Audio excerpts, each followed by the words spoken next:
Let's go ahead and get going. Welcome in today to another Duolingo English Test webinar. I'm your host, John Nesbitt. Delighted to be here today with three transnational education universities located around the world. Today, our agenda goes as follows. I'll give you a brief overview of what the DET is in case you haven't already taken that test. We'll then discuss with our panelists and give a little bit of an overview and insights into what transnational education means and why it's a great opportunity for you to go get a great degree. And then we'll spend some time learning about each of these three universities with Kunshan, New York University, Abu Dhabi, and Temple University in Japan.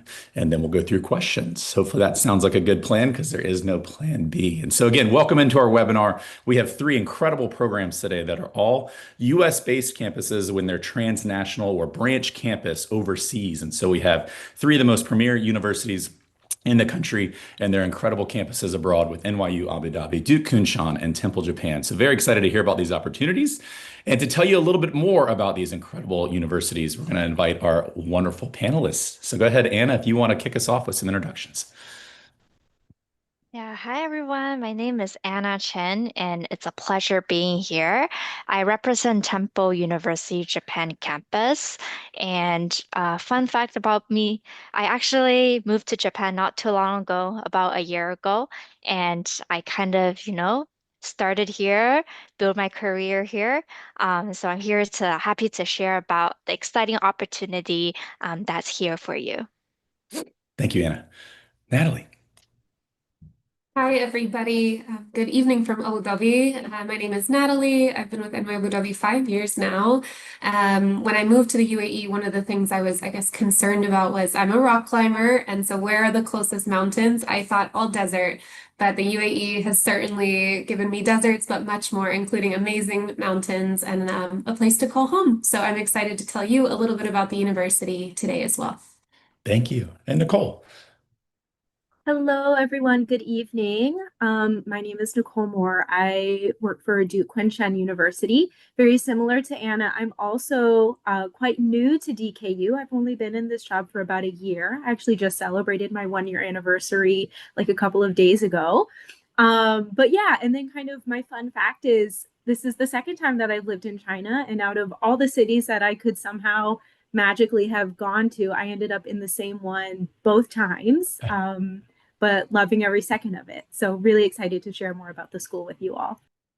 Thank you three so much for your time today. Before we get into these three great universities, let me just give you a very brief overview of the Duolingo English Test, making sure that you understand the Duolingo difference. We are accessible, we are fast, and we are affordable. So you can take the test anytime that you like, whether that's morning, evening, or late at night, whatever you test best, whenever you test best, you should take that test. It's the fastest test out there as well as it's an adaptive test. So it only takes 1 hour.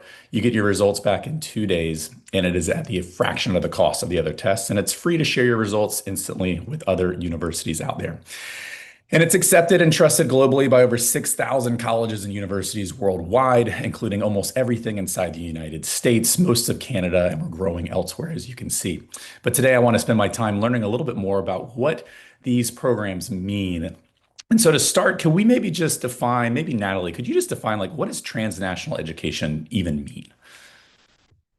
Sure, absolutely. Thank you, John, for having us. So, transnational education, in short, is when you earn a degree from a foreign university without necessarily being physically based in that university's home country. So, for example, if you study in Abu Dhabi and earn a degree from New York University, that's a transnational education. So, that's kind of in the simplest terms, the way I would describe it. Wonderful. So you still have like a branch campus. So maybe Anna, could you tell us a little bit about like you have a physical campus, so there's still a sense of community. So what is that? What is that like?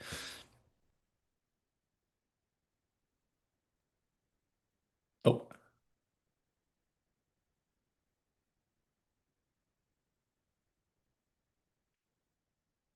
or Nicole or Anna, if one of y'all wants to tell us a little bit about just about like the community, because you still have a physical campus, correct? So you're actually in buildings, you're in dorms, you've got the faculty there. Like, what's that sense of community like on campus? Yeah, I can. Oh, I'm sorry, Anna. This question was made for No, go you. So ahead. if you want to pop in, since you are like back with us, I will defer to you and wait my turn patiently. Sorry about that. Yeah, for some reason I was experiencing technical difficulty. No worries. But yes, I'm back. And the question is what kind of community we have at our campus, I guess, kind of abroad. So it's really international. Really, you hear different languages spoken on campus at the same time, and you make friends with people from all over the world. And because it's a more closely knitted community, you do meet with different kinds of friends, join different kinds of club activities. At the same time, because it's in a really central location, you also get to be immersed in what Tokyo has to offer. So that's kind of what the community is like. And now, thank you, Nicole, for your patience. I'll give it back to Nicole. Yeah, Nicole, feel free to add on anything else around that community. And thank you, Anna. Sorry for the difficulties. All good. Yeah, no, I can just totally mirror a bit of what Anna was saying. You know, it is really lovely to be able to have such diversity and rich student body populations on our campus. Like Anna said, you know, you can walk around and most of the students on our campus are trilingual. Some of them speak four different languages or they're in pursuit of learning their fourth language, Chinese, while they're here with us. And because we're nestled in between Shanghai and Suzhou, two really big urban cities, our campus, because we're located in Kunshan, we were able to buy a lot more land. So when you come onto our campus, it really does feel like a US kind of style of a university campus, which I think a lot of the students really enjoy and appreciate, but still have the convenience of being so close to two really large cities. I love that. And then just wrapping up before we hear more about your specific schools, any of you all feel free to chime in. Just kind of curious, too, the ties to the incredible research university and the main university's campus, that you have that faculty, you have visiting faculty, you have opportunities to do other bigger things with the main programs as well. So just love to hear a little bit about that and kind of how students take advantage of that. I can kick us off. So there's a lot of benefits to this type of education, access to faculty, access to resources. Many of these universities, including NYU Abu Dhabi, involve study away. So maybe you want to experience a semester in the US at a US institution, but not your full time. So being able to leverage the global nature of those campuses as well. And then I'd also say wherever your university is located, the access to the local opportunities. So research, for example, internships, things that really open up in different parts of the world in different ways for students, while still kind of having that umbrella resource and network of your home university. So those would be a few. That's really well said. Makes me want to maybe reconsider my options and go back and look at some TNE campuses abroad. This sounds incredible. Well, let's learn more about these campuses since we've teed it off, and this does sound like such a great opportunity. And we'll go to one of the oldest out there, actually. Anna, if you want to take it away and tell us about Temple, and I'll be driving your slides for you. Thank you so much. Yeah, I will be relying on your help for the slides. So to give a really quick introduction of Temple University, Japan, in short, TUJ, we started in Tokyo in 1982, and we are the oldest and the biggest American university in Japan. And in fact, we're expanding. Just last year, January, we opened our new campus in Kyoto. So that's very exciting. And to give you a little idea of what the campuses are like, in Tokyo, we are quite centrally located, really close to Shibuya. For those of you who may know, this little picture at the top left corner, that's Shibuya. It's really urban. There's always something going on, and our students in Tokyo have great access to that location. Meanwhile, on Kyoto, Kyoto is known as more of the old city, the old capital city of Japan. There's a lot of, cultural and historical sites. And in fact, our location is really centrally located to this right top corner, this site called Fushimi Inari. It's beautiful. It's a little hike up into the mountains. So our students can really take advantages of both locations. You could, spend 2 years in Tokyo, spend 2 years in Kyoto, or three years or one, or if you just feel like you're for Tokyo, not Kyoto, or vice versa, that's totally possible. There is that flexibility. Next slide, please.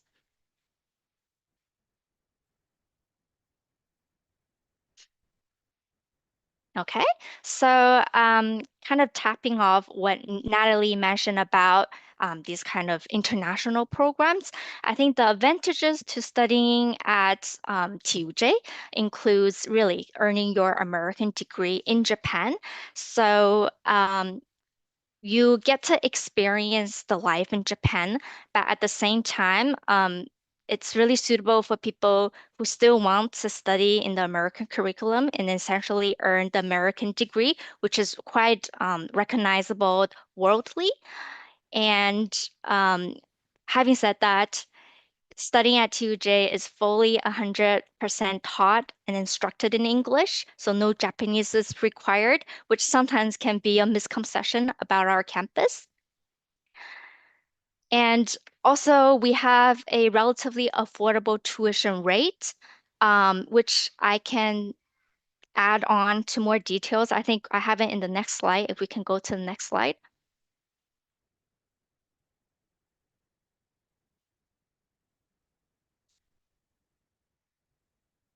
Okay.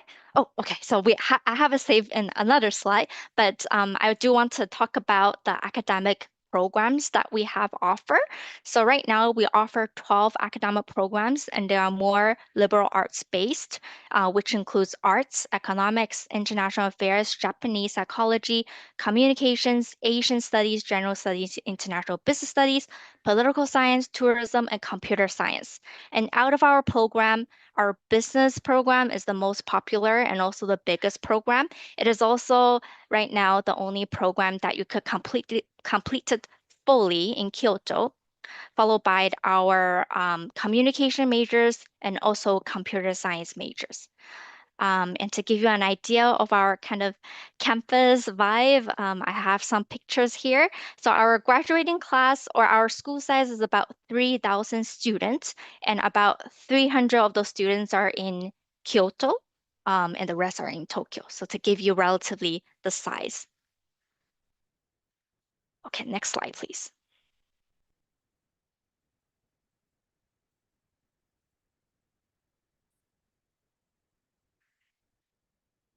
Okay. And to talk about kind of what we're looking for, so just like our American counterparts, we do accept applications through Common App, but we also accept applications directly, so you can apply them directly on TUJ Application Hub. The second piece we need is a personal statement, mainly talking about why do you want to study at TUJ and why specifically an American university, not situated in America, but in Japan.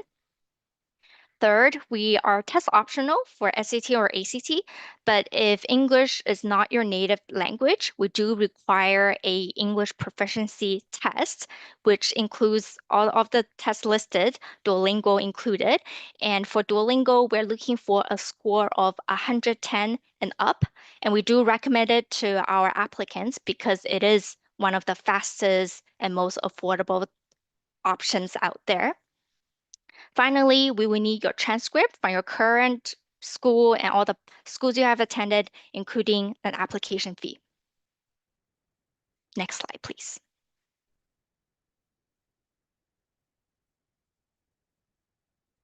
Okay, we are on a rolling basis and we do have 3 semesters every year that you could choose to enter from because we do recognize that our students come from different places. Some of them start school or end schools in the early of the year. Some of them start school in September. Right now, we're accepting applications for both summer and fall semesters. And for most of the students who need a visa to come to Japan, you will be looking at the first column of the dates. So that would be April 1st for fall and also February 15th for summer. So it's coming up. And yeah, I hope that kind of gets you excited and kind of want to start with your application, submitting out your application soon. Next slide, please. Okay, so we also have a high school summer program. So this is open to students from grade 9 to grade 11. It really gives you a pre-taste of what is it like studying at TUJ and what is it like living in Japan. So I really highly recommend this to students who are interested in exploring international programs from an early start. Okay, and I think that's the last slide I have, if I'm correct, John. Okay, yeah. So before I wrap up, I just wanted to retouch on the affordability of our tuition rate. So with our degree that you will be receiving in Japan, it's the same degree that you will be receiving if you were to study at Philadelphia. And there's an advantage with students studying at TUJ, which is that you can study at our Japan tuition rate at Philadelphia for up to 1 year.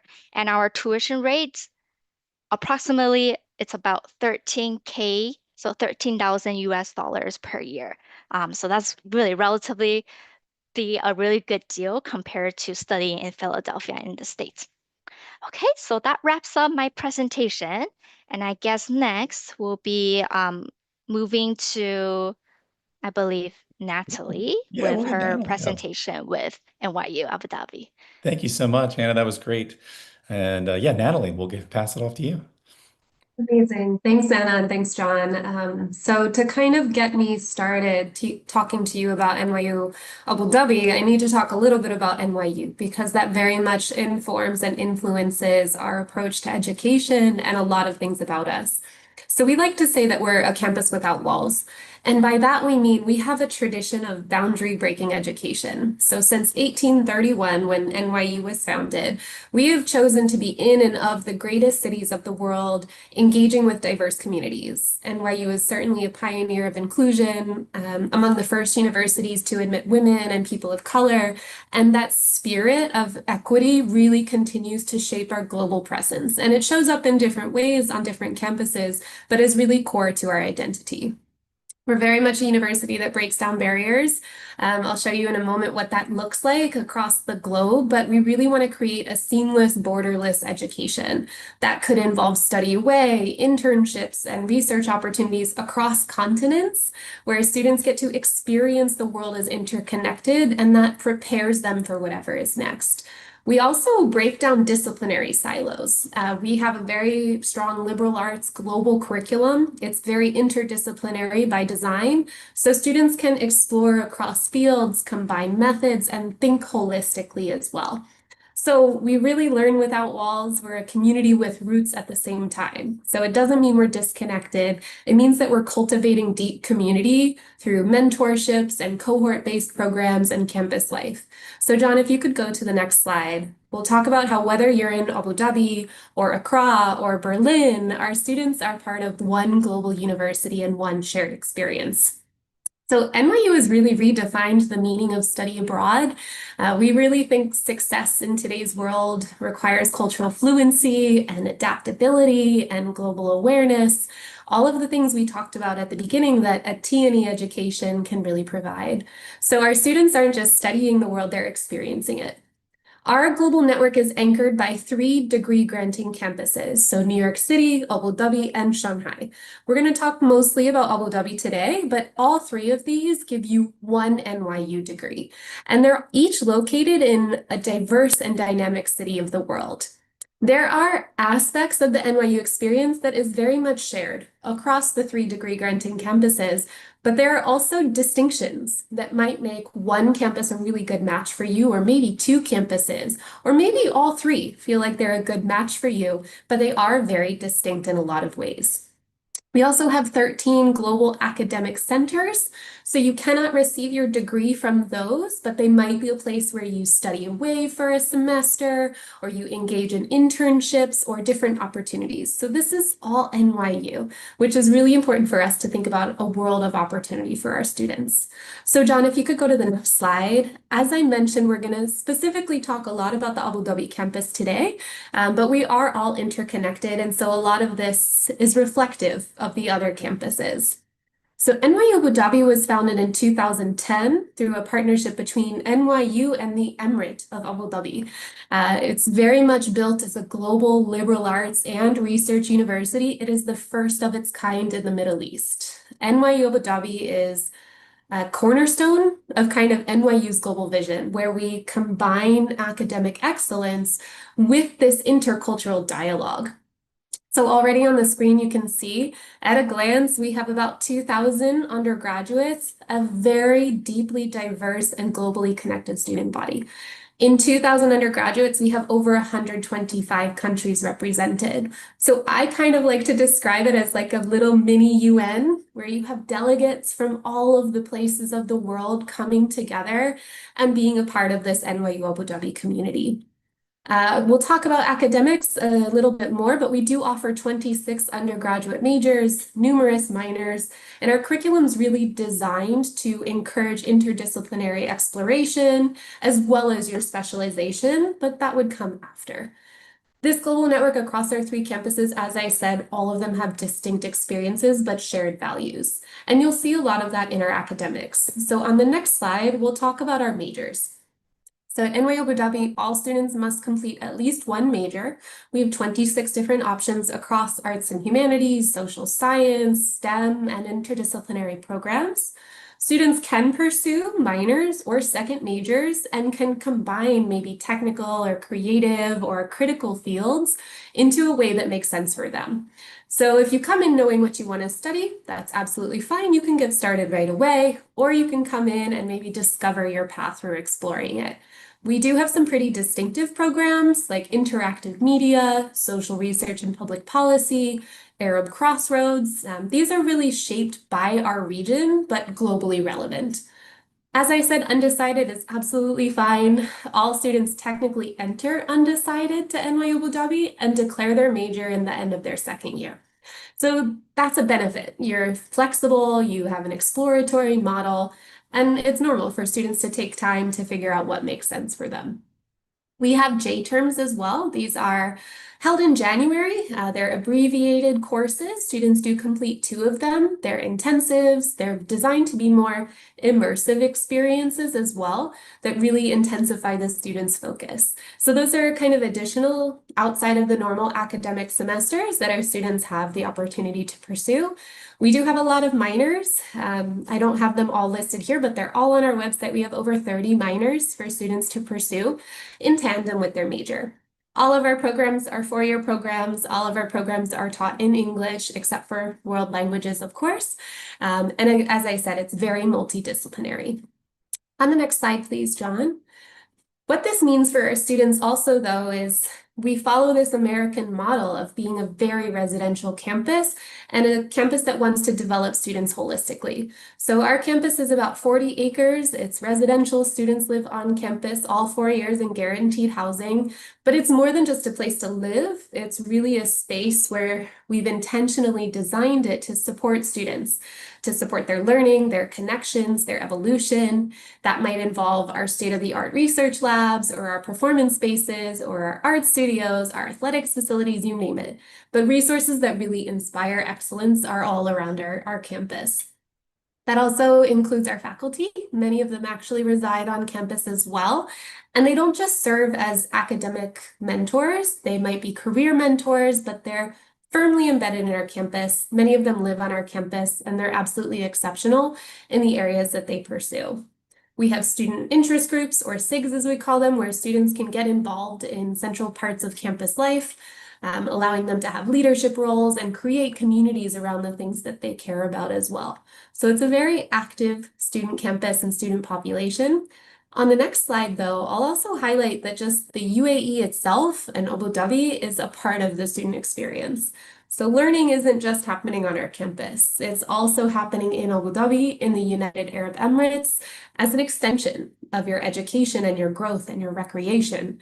Our student body very much mirrors what Abu Dhabi looks like. More than 85% of the residents in the UAE are expatriates from all over the world. So it's incredibly international and cosmopolitan, and that's reflected in our student body as much as it is around the people. You can see on the map a couple of really cool highlights. We have the Louvre, Abu Dhabi. Right next to the Louvre is where the Guggenheim will open, Team Lab Phenomena, which is similar to the one in Japan, and much more. So we're actually located on the Arts and Cultural District on Saadiyat Island, but there's plenty happening around us. It also involves opportunities for students professionally. So whether you're thinking about an internship or doing research, there's a lot for our students to explore simply based on where we are.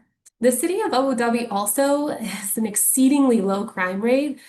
We are regularly ranked as one of the safest cities in the world. And so for our students to be able to really explore and feel a sense of security, it's really important for us too. So Abu Dhabi has been an amazing home for our students. I'll quickly touch on applying. So John, if you could go to the next slide.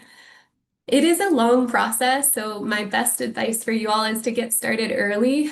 There's a lot you're going to have to do when it comes to the US admissions process, which is what we follow. First would be to submit the common application, which my colleague Anna mentioned. We also utilize this application. For NYU, though, you are only submitting one application regardless of the campus you're interested in. So you might only be interested in NYU Abu Dhabi. You still are submitting your common application to NYU, and then you're going to rank your campuses or colleges of interest. So you could say, okay, my first choice is NYU Abu Dhabi, and it's the only campus I want to apply to. Or you might say, my first choice is NYU Shanghai, and my second choice is the Tisch School of the Arts on the New York campus. You can rank 2.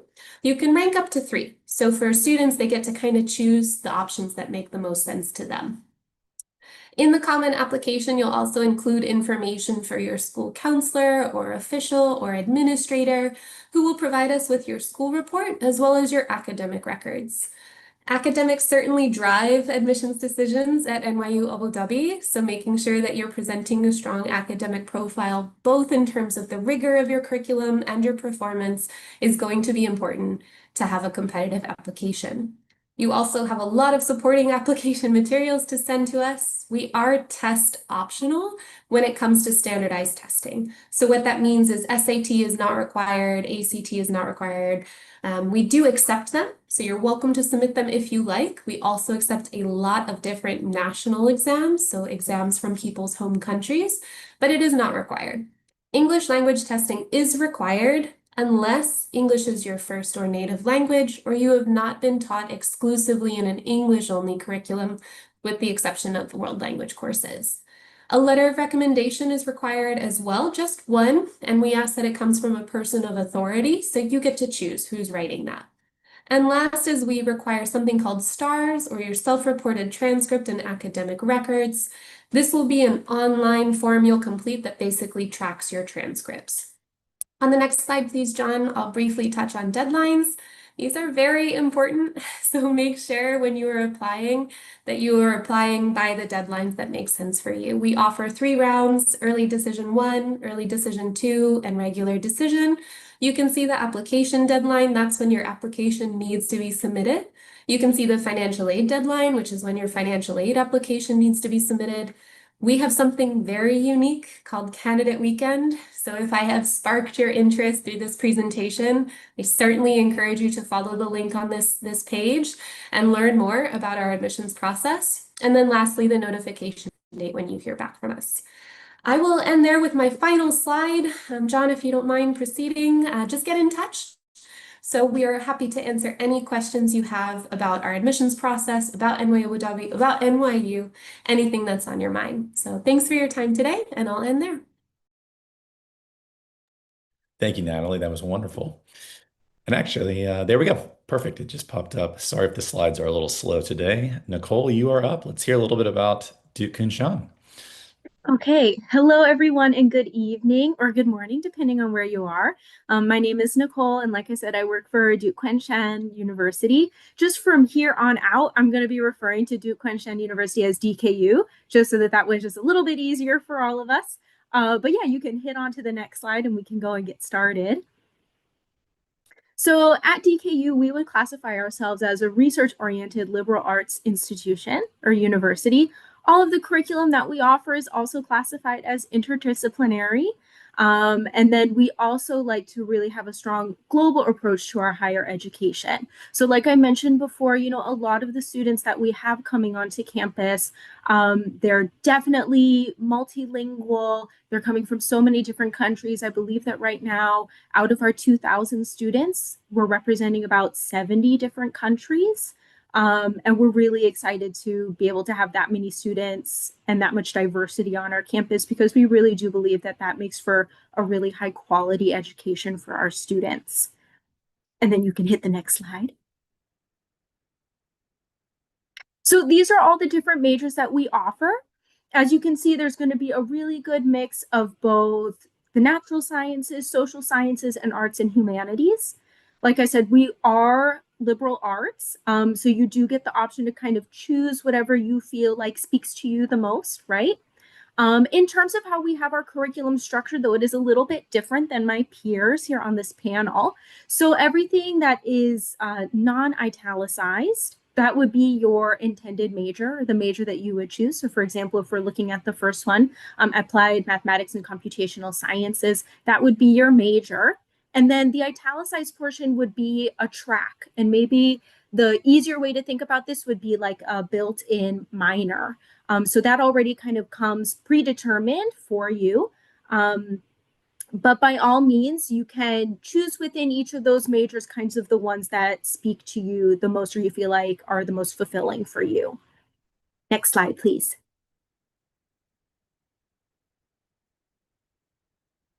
So how to apply? We try to keep it as easy and simple as possible. We are also on the Common App, just like most US institutions. Right now, our deadline is closed, right? So it will open up again, hopefully around early August. That's usually when the Common App opens. I'm not sure if the official dates have been released yet, but that's usually around the time.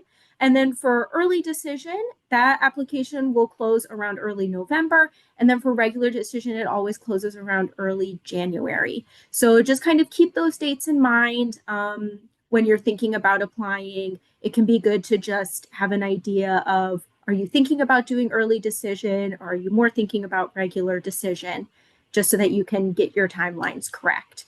And then in terms of what we need for you when you apply, so the first thing is just filling out that Common App in its entirety, all the essays included. So like I said, we try to keep that as easy for you guys as possible. Then we'll also need your high school transcripts. So whether you are taking AP or A levels, IB curriculum, national curriculum, it totally doesn't matter to us. Just make sure that you send all of those documents over to us, especially if you maybe have like moved from one high school to another high school during your time of completing that study. Just make sure that you send it all over to us.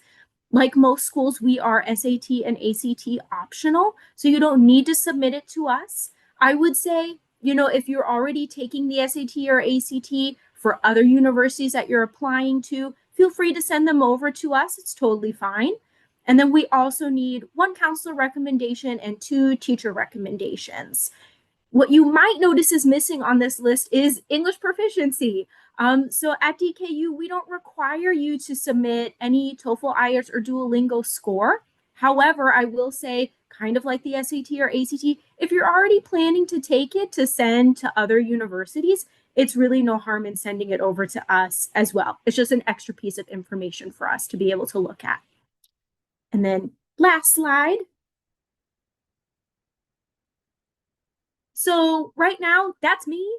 If you have any questions, please feel free to send me an email. I just learned from John that he's going to send all of your stuff over to us. So you don't really need to do that if you don't want to. But then by all means, if you're interested in getting more information about the school, we do a lot of different virtual events, virtual campus tours, virtual info sessions that you can sign up for. We do those every month. The virtual campus tours are always hosted by our current DKU student workers. So they're active students that are on campus living the life that you might in the future live. So it's always good to hear from them. But yeah, I think that's everything. Oh, one last thing, sorry.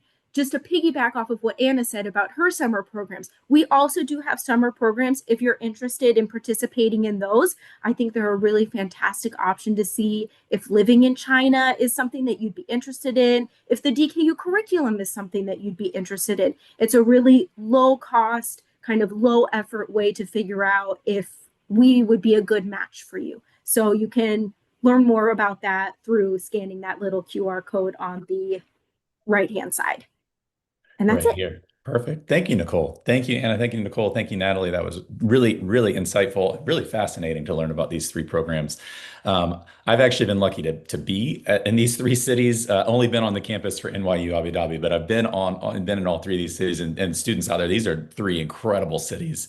If you have any interest in being outside of your city or outside of your country and exploring China or Abu Dhabi or Japan, I highly recommend it. And you can get these incredible degrees while doing so. So I hope this has piqued your interest and you're a little curious about these three programs and maybe other transnational education programs. And hopefully this has been a value add for you in your journey.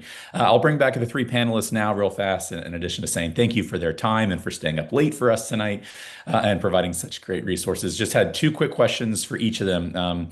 We would love to hear from each of you all. I know, Nicole, you just kind of explained your English proficiency process, so no need for you to do it. But Anna and Natalie, could you just give us a quick what kind of Duolingo English test score you would need if I was applying to NYU Abu Dhabi or to Temple, Japan?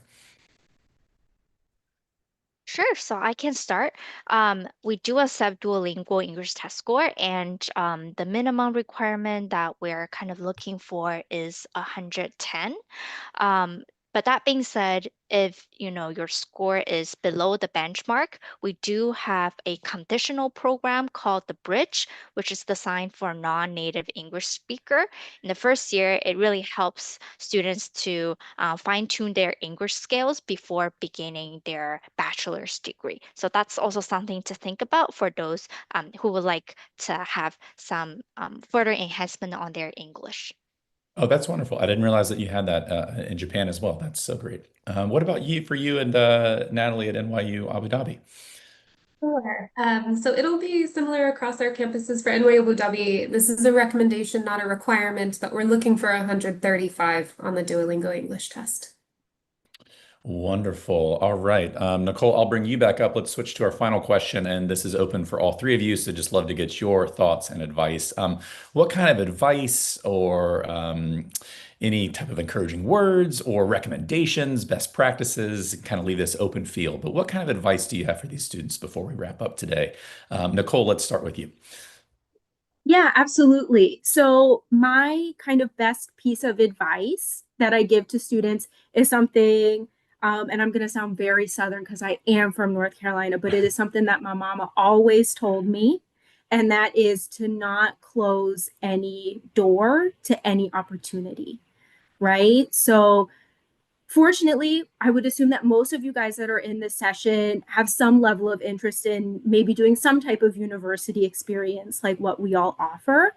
But I really do encourage you, even if you feel like maybe you might not be the most competitive candidate or you're a little bit nervous about the chance of maybe doing something like this, to just give it a try, right? Just submit your application. You never know what can happen.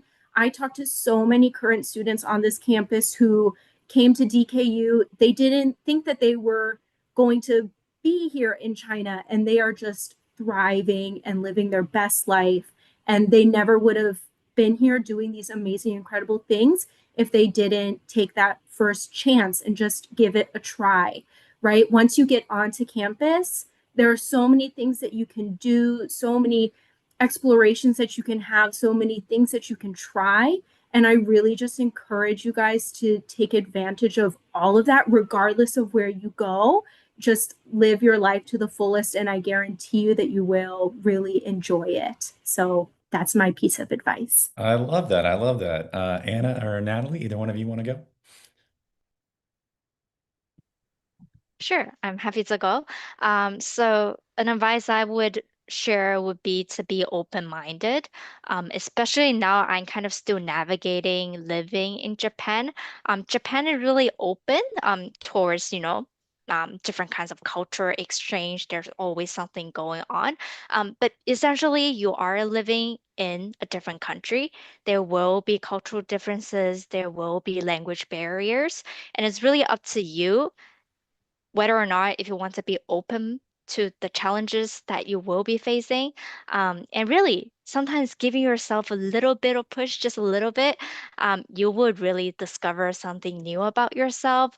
Perhaps that's some hidden potential that we never thought about, a new friend, a new kind of life experiences. And really having that opportunity to study in a different country, I think is really rewarding. I benefited myself by studying in a different country. And that's also part of the reason why I'm here, also wanting to share this kind of opportunity you. But really being open-minded and being like open to embrace different kinds of, challenges and different kinds of perspectives. I love that. This is really, really good advice to round it out. I love it. And Natalie, let's close it out. I don't know what to add because I find both of those remarks inspiring and beautiful, and I completely agree with them. So mine will be very practical. Start your application process early.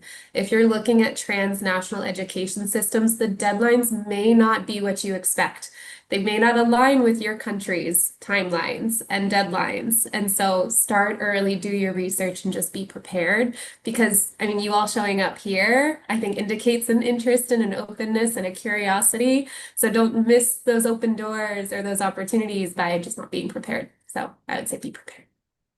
Wonderful. Well, thank you three again. Students, I hope this was helpful. And don't forget, if you are applying to these schools or more, to go online and take the Duolingo English test. It is the most affordable, the fastest, and the most convenient and delightful test that you can take out there. Thank you, three panelists. And students, again, be on the lookout. You'll get information from these three schools moving forward. Have a good evening, afternoon.